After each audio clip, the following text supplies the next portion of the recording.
I want you to know that I didn't just throw this lesson together. And please, if you're driving, feel free to turn it up. And if you're home, kick back and enjoy as we dive into backyard fun.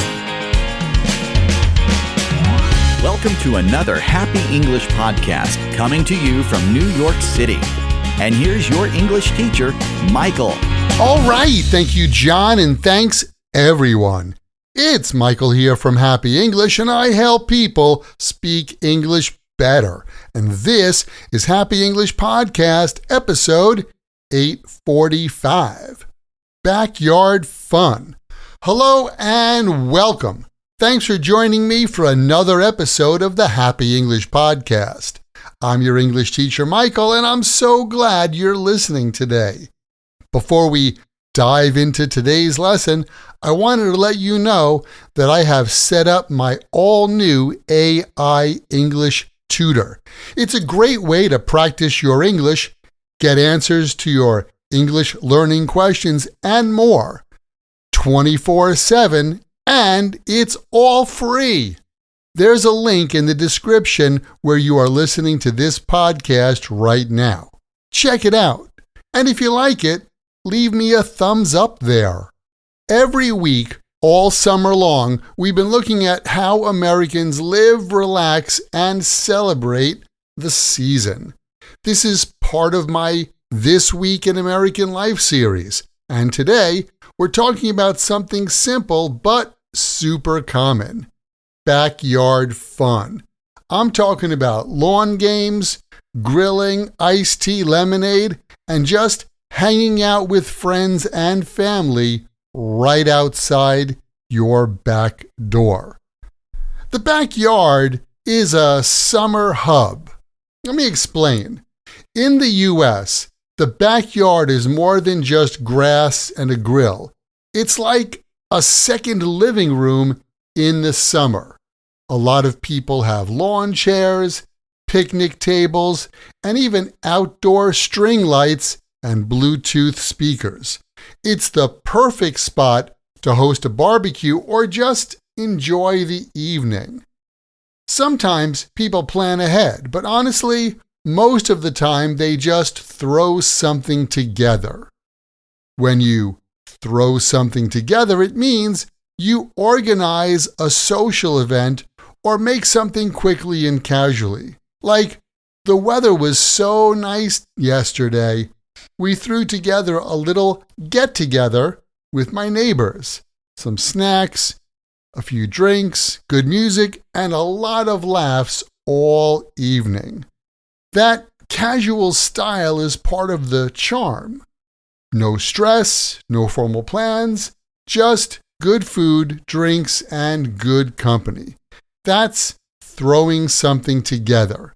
And by the way, we also use the phrase throw something together when we make a meal, usually a simple meal, with whatever ingredients we happen to have in the kitchen. Like last night, I had some cherry tomatoes and basil, so I threw together a simple summer pasta.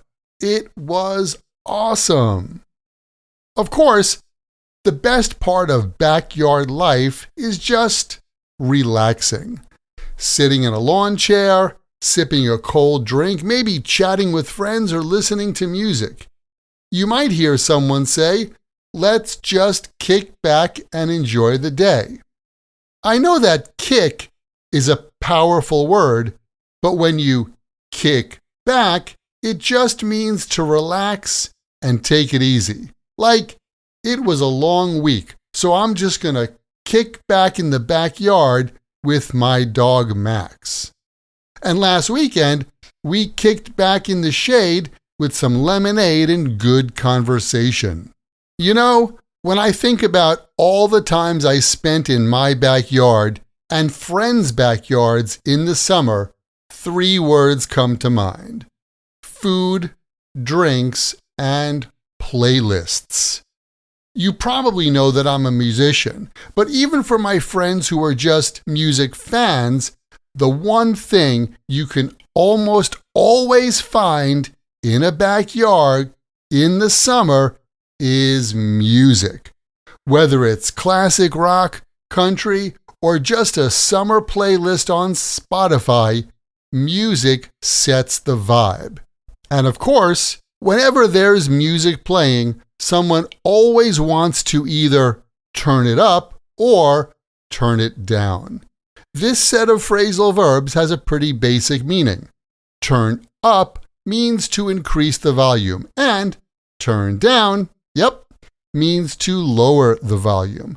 So like whenever I hear a good song, I instinctively want to turn it up.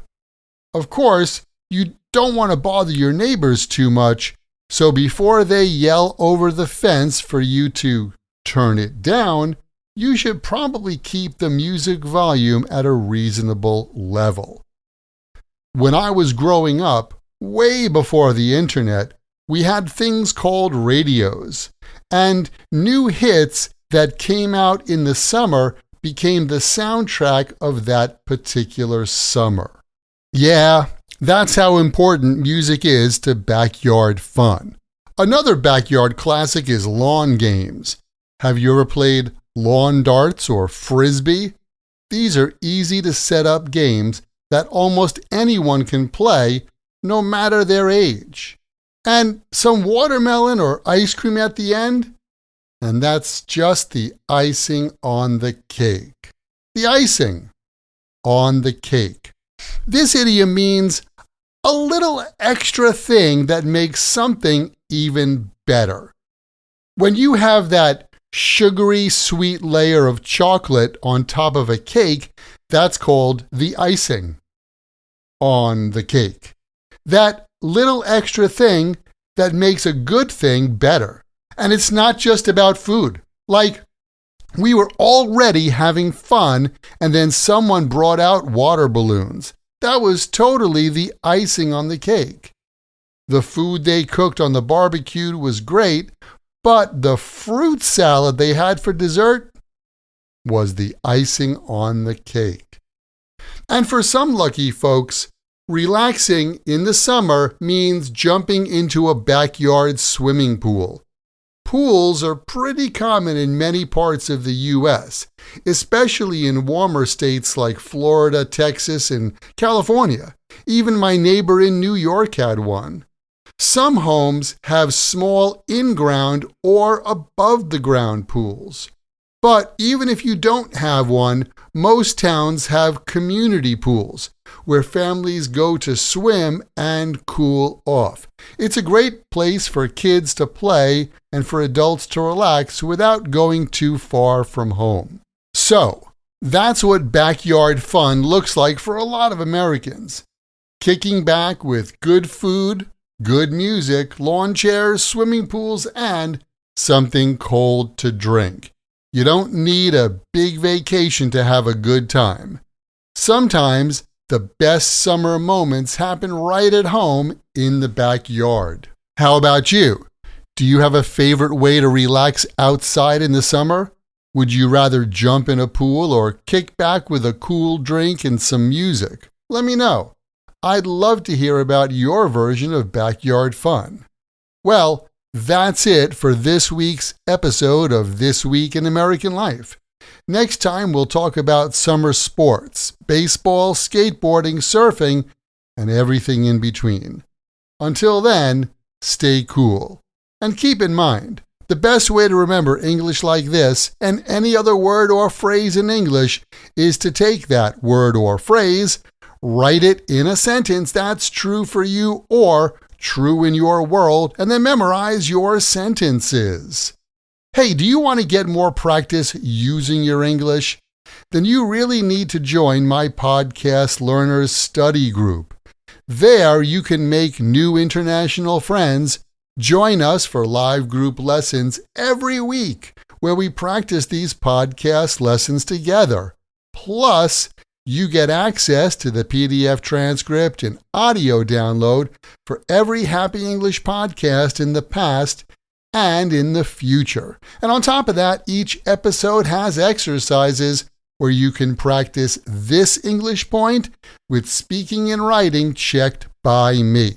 To learn more, just visit myhappyenglish.com and choose podcast lesson 845. Remember, learning another language is not easy, but it's not impossible, and I'm here to help you on your journey. This podcast was brought to you by Happy English. Please visit myhappyenglish.com. Show your support for Happy English by leaving us a review. Get English, get happy, Happy English.